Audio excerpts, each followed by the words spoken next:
Republican अक्सरियत के बावजूद ईरान के खिलाफ फौजी कार्रवाई रोकने की करारदाद क्यों मंजूर हुई और व्हाइट हाउस के जारहाना अज़ाइम पर कांग्रेस ने कैसे ब्रेक लगा दी है। दूसरी तरफ ईरानी सदर के सामने वज़ीर आज़म शहबाज शरीफ का वो दो टोक मौक़िफ़ कि जिसने अमेरिका और ईरान के मिसाइल तनाज़े पर एक नई बहस छेड़ दी है या एक बहस को समेट दिया है।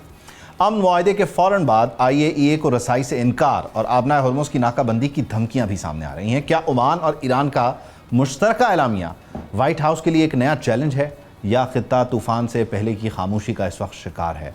सिर्फ एक हफ्ते में जहाज़ों की आमद 32 से बढ़कर अब 93 हो गई है, मगर मरीन ट्रैफिक के इन चौंका देने वाले आदाद शुमार के पीछे आबना हरमुज़ पर टोल टैक्स का वो कौन सा नया तनाज़ा है जो अमेरिका और ईरान को दोबारा जंग के दहाने पर ला रहा है? क्या आबना हरमुज़ फिर बंद हो सकती है?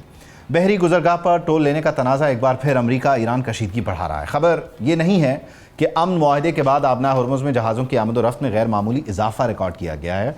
शिपिंग मॉनिटर मरीन ट्रैफिक और कैलिपर के आदाद शुमार के मुताबिक 12 से 14 जून के दरमियान आबना हरमुज़ से गुजरने वाले जहाज़ों की तादाद सिर्फ 32 थी, जो 19 से 21 जून के दरमियान बढ़कर अब 93 हो गई है। यानी एक ही हफ्ते में तकरीबन 3 गुना इजाफा देखने में आ गया। असल खबर यह है कि आबना हरमुज़ पर टोल और फीस के मामले पर अमेरिका और ईरान के मुतज़ाद बयानात खतरे की घंटी बजा रहे हैं। अमरीकी वज़ीर ख़ारजा मार्को रूबियो कहते हैं कि आबना हरमुज़ एक बैनुल-अक़वामी आबी गुज़रगाह है और आलमी क़वानीन के तहत किसी भी मुल्क को वहाँ टोल या फ़ीस आयद करने का कोई इख्तियार हासिल नहीं। दूसरी जानिब ओमान और ईरान का जो हालिया मुश्तरका एलामिया है वो कुछ मुख्तलिफ कहानी सुना रहा है, जिसके मुताबिक दोनों ममालिक आबना हरमुज़ के मुस्तक़बिल के इंतज़ाम और वहाँ फ़राहम की जाने वाली खिदमात के एवज़ वसूल की जाने वाली मुमकिना फ़ीसों का जायज़ा लेने पर मुत्तफ़िक़ हैं। अमरीकी सदर ईरान की जानिब से मुमकिना टोल वसूली पर पहले ही नाकाबंदी और अमेरिका की तरफ से भी टोल लेने की धमकी दे चुके हैं। ताहम इस दौरान सदर ट्रंप को एक गैर मुतवक्के धचका अमरीकी सेनेट ने लगाया। अमरीकी सेनेट ने गैर मामूली इक़दाम करते हुए सदर ट्रंप से मुतालबा किया है कि वो ईरान के खिलाफ जारी फ़ौजी कार्रवाई रोकें या फिर किसी भी नई कार्रवाई से कबल कांग्रेस की मंजूरी हासिल करें।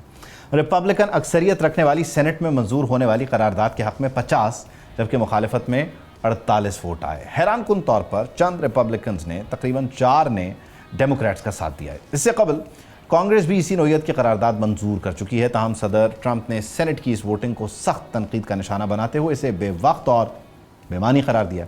उधर सिफारती महाज पर भी अहम पेशरफ्त है। ईरान के सदर के दौरे के दौरान वज़ीर आज़म शहबाज शरीफ ने एक बार फिर वाज़ेह कर दिया है कि ईरान का मिसाइल प्रोग्राम किसी भी मरहले पर ईरान अमेरिका मज़ाक नहीं रहा। शहबाज शरीफ का कहना था कि ऐसा नहीं हो सकता कि दूसरे ममालिक के पास मिसाइल हों और ईरान के पास ना हो।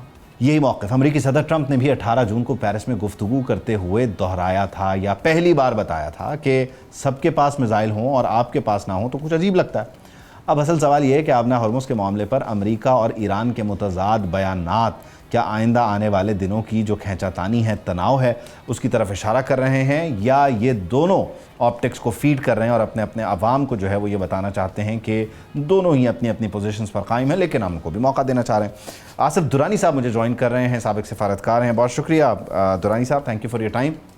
बुनियादी तौर पर 2-3 चीज़ें बड़ी वाज़ेह हो गई हैं। हरमुज़ तो ज़ाहिर है कभी उस पर कुछ बात हो रही है, कभी उस पर कुछ बात हो रही है, लेकिन जो ये बैलिस्टिक मिसाइल प्रोग्राम है, कल वज़ीर आज़म की स्टेटमेंट ने इस मामले को बड़ा क्लियर कर दिया है कि ये कभी एजेंडे पर था ही नहीं। तो ये ईरान की एक बहुत बड़ी फतह है कि वो ऐसे मुज़ाकरात में इंगेज है जहां पहले दिन से बैलिस्टिक मिसाइल सवाल था लेकिन ईरान ने कभी उसको एजेंडे पर आने नहीं दिया, अंडर डिस्कशन वो आया ही नहीं, वो एज इस पे ही रहेगा।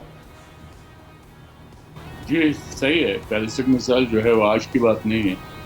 जब JCPOA नेगोशिएट हो रहा था उस वक्त भी ये बात सामने आई थी, लेकिन ईरान ने जो है इसको मना कर दिया, इनकार कर दिया और वो डिस्कस नहीं हुआ क्योंकि वो ईरान का डिफेंसिव मैकेनिज्म और जो ईरान का हक भी है और इसका ताल्लुक जो है कन्वेंशनल वेपन से है, इसका ताल्लुक उस बहस से जो ईरान के न्यूक्लियर प्रोग्राम से मुतालिक थी उससे उसका कोई ताल्लुक नहीं था। तो लिहाजा इसमें ना अमेरिकन उसको फोर्स कर सकते थे ना कोई और कुछ फोर्स कर सकता था, तो वो अपनी जगह है।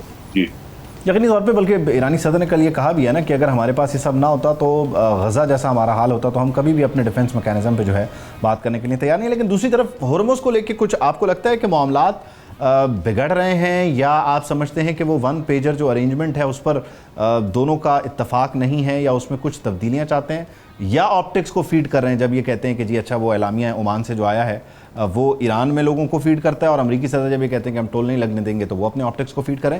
ایگزیکٹلی ہرمز کو لے کر آپ کی انڈرسٹینڈنگ کیا ہے اس وقت اس ایم او یو کے اکارڈنگ؟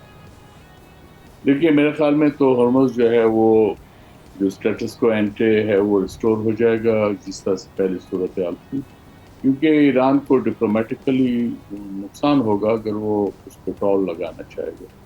اور اس وقت اوور ویلمنگ میجورٹی دنیا کی یہی ہے کہ اس کو جو ہے جیسے پہلی صورتحال تھی بغیر فیس کے. ہاں وہ جو اسینشل سروسز ہیں جو اپنا ہرمز میں تیل کے جو جہاز ہیں ان کے گزرنے کے لیے جو احتیاط اور یہ وہ اس کی سروسز پرووائڈ کی جا سکتی ہیں، وہ اس پہ وہ سروس چارجز ہو سکتے ہیں، وہ اس سے میرے خیال میں کسی کو اعتراض نہیں ہوگا. لیکن اگر ایران اکیلے بھی جو ہے ٹول نہیں لگا سکتا، اس کے لیے پھر عمان کا آن بورڈ ہونا ضروری ہے، اور پھر عمان کی طرف سے بھی کوئی ایسا انڈیا نہیں دیا گیا کہ وہ اس طرح ٹول لگانے کے حق میں ہے.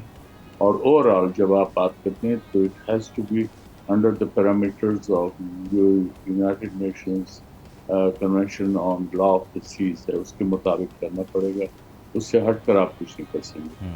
اور میرے خیال میں ایران اس لحاظ سے ڈپلومیٹکلی وہ بہت جو ہے میچور اور ساوی وہ ہیں لوگ ہیں، وہ بھی یہ نہیں چاہیں گے کہ وہ ان ٹول کے بدلے بدنامی مول لیں یا مخالفت مول لیں. جی ظاہر ہے آئندہ آنے والے دنوں میں انویسٹمنٹ بھی کرنی ہے اس خطے نے، بلکہ باقی دنیا بھی آئے گی اس طرف.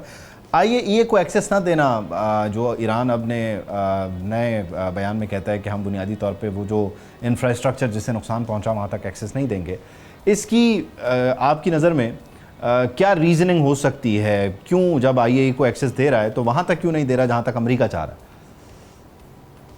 یہ تو میرے خیال میں نیگوشیٹ ہو جائے گا. اس میں جب آئی اے ڈیسائیڈ کرے گا جو ٹیکنیکل پیرامیٹرز ہیں، اور اس میں جو نیوکلیر مٹیریل جو امریکن حملے سے تباہ ہوا اور بریڈ ہے اس کو نکالنا، وہ اس کے لیے ظاہر ہے آپ کو ٹیکنیکل ایکسپرٹیز چاہیے. اور دوسرا آئی اے کی موجودگی جو ہے وہ ایکچولی آتھینٹسٹی دے گی کہ یہ جو ایگریمنٹ ہوا ہے between Iran and U S, اس کو وہ اتھینٹک کرنے میں آئی اے کا رول پازیٹیو ہوگا اور اہم بھی ہوگا. ٹھیک ہے، بہت شکریہ آصف درانی صاحب. ڈاکٹر ماریہ سلطان صاحبہ ہمیں جوائن کریں گے. ڈاکٹر صاحبہ thank you for your time. یقینی طور پر اس وقت بہت سارے بیانات کو اس تناظر میں بھی دیکھنا چاہیے کہ آپٹکس فیڈ ہو رہے ہیں، یعنی امریکہ کہتا ہے کہ ہرمز پر کوئی ٹول نہیں ہوگا، آئی اے ای اے کو کمپلیٹلی ایکسیس دینا ہوگا. ایران اپنے آپٹکس فیڈ کر رہا ہے، وہ کہتا ہے کہ جی ہم نے طے کرنا ہے کہ ہم نے کہاں تک ایکسیس دینا ہے. ٹول کے معاملات بھی ہم دیکھیں گے. تو یہ معاملات اگر آپٹکس کی حد تک رہیں گے، یعنی آپٹکس کو فیڈ کرنے کا پرپز رہے گا اور بیک اینڈ پہ چیزوں کو سنبھالنے کے لیے نہیں رہے گا، تو آپ نہیں سمجھتی یہ تھوڑا کمپلیکس ہو جائے گا اور یہاں پہ اسپوائلر کو ذرا زیادہ روم مل جائے گا مینیپولیٹ کرنے کے لیے چیزوں کو؟ نہیں، میرے نہیں خیال سے. دیکھیں اس وقت سٹیکس دونوں کے بہت زیادہ ہائی ہیں. پہلی بات تو یہ ہے کہ اس وقت امریکہ نے انشور کرنا ہے کہ دنیا گلوبل ڈپریشن کی طرف نہ جائے. دوسرا انہوں نے اس بات کو انشور کرنا ہے کہ بین الاقوامی تیل کی منڈی کے اندر ڈالر کی جو سربراہی ہے وہ قائم رہے. تیسرا یہ کہ ایران کو واپس جو ہے ڈالر یہ سوئفٹ سسٹم کے ساتھ ری لنک کرنا ہے. تو یہ تو امریکہ کی ایک طرح سے آپ کہہ سکتے ہیں مجبوریاں بھی ہیں، امریکہ کی خواہشات بھی ہیں، اور اس ڈیل کی بیسک ریزن ہے. دوسری طرف جو اس کے جو ساتھ ڈیویڈنڈس ہیں وہ یہ ہیں کہ جو گلف کی کنٹریز ہیں وہ جو امریکہ نے ابھی تک جنگ میں خرچے کیے ہیں یا اس ایریا کو اسٹیبلائز کرنے کے لیے، ان کے لیے ضروری ہے کہ ان کے بھی تعلقات ایران کے ساتھ بہتر ہوں اور ایک کلیکٹیو انویسٹمنٹ ہو. کیونکہ اگر کلیکٹیو انویسٹمنٹ نہیں ہوتی ایران کے اندر تو جو جنگ کے خطرات ہیں یا جو درینہ امن کی خواہش ہے وہ پوری نہیں ہو سکتی. تیسری بات جو ہے جو آپ نے سوال کی کہ اسٹیٹ آف ہرمز جو ہے کیا اس کے اوپر ایک نیا سسٹم آئے گا یا نہیں. جو ایران کا موقف ہے وہ یہی ہے کہ ہم 60 دنوں کے لیے ابھی کھول رہے ہیں جب تک کہ نیگوشیشنز ہوتی ہیں. اس کے بعد جو بھی نیا فریم ورک بنے گا، چاہے وہ عمان کے ساتھ بنتا ہے یا کسی بھی اور گلف کنٹری کے ساتھ بنتا ہے، تو اس کا ایک پراپر میکنزم ہوگا. اور ابھی بھی جو رسائی ہوگی اسٹیٹ آف ہرمز میں اس کے اندر ایران کے ساتھ کلوز کوآرڈینیشن ہوگی. تو یہ امریکہ کی طرف سے ان کے حاصل حصول ہے. دوسری طرف ایران کے لیے جو سب سے بڑی سکسیس ہے وہ یہی ہے کہ 1979 کے بعد جو ان پہ سینکشنز لگی ہوئی، 3 ڈفرنٹ طرح کی سینکشنز لگی ہیں. جو 1979 کی سینکشنز تھی، اس کے بعد جے سی پی او کے ساتھ جو نئی سینکشنز تھی، اور پھر جو یک طرفہ امریکہ کی طرف سے سینکشنز تھی، تو تقریباً 19,000 ہیں جو امریکہ کی طرف سے ہیں. اور پھر ان کی جو ڈفرنٹ سسٹمز ہیں उन सब के ऊपर सैंक्शंस लगे हुए हैं। तो ये वो तमाम चीज़ें हैं जो ज़ाहिर है ईरान लेगा, और तकरीबन $100 बिलियन जो है ईरान के मुंजमद असासे हैं जो इस वक्त डी फ्रीज होंगे, और ये इन 60 डेज के अंदर होंगे डेफिनेटली। और शायद यही वजह है कि वो मार्को रूबियो डेफिनेटली कह रहे हैं कि इट्स अप टू देम, उनके पास एक चॉइस है कि वो दुनिया के साथ कनेक्ट करना चाहते हैं, उनके पास अपॉर्चुनिटी है। तो यहाँ बहुत सारा कुछ जहाँ स्टेक पे अमेरिका का है, वहीं ईरान के लिए ये एक ओपन एंड शट केस भी है कि वो किस तरह से यहाँ से अपने रास्ते को हमवार करता है, ना सिर्फ अमेरिका के साथ बल्कि गल्फ के साथ, पूरी दुनिया के साथ, to welcome the investment and all. जी बिल्कुल, आप बिल्कुल दुरुस्त कह रही हैं। दूसरा इशू इसमें जो हमें भूलना नहीं चाहिए वो ये कि इंटरनेशनल एटॉमिक एनर्जी एजेंसी पहले ही ईरान के एटमी प्रोग्राम तक रसाई रखता है। ईरान जो है 92+3 जो है एडिशनल सेफगार्ड्स जो है साइन कर चुका है, और इस वक्त जो असल बात यही है कि अमेरिका के रुख नज़र से 3.7% के ऊपर अफसुदगी का लेवल रखना है।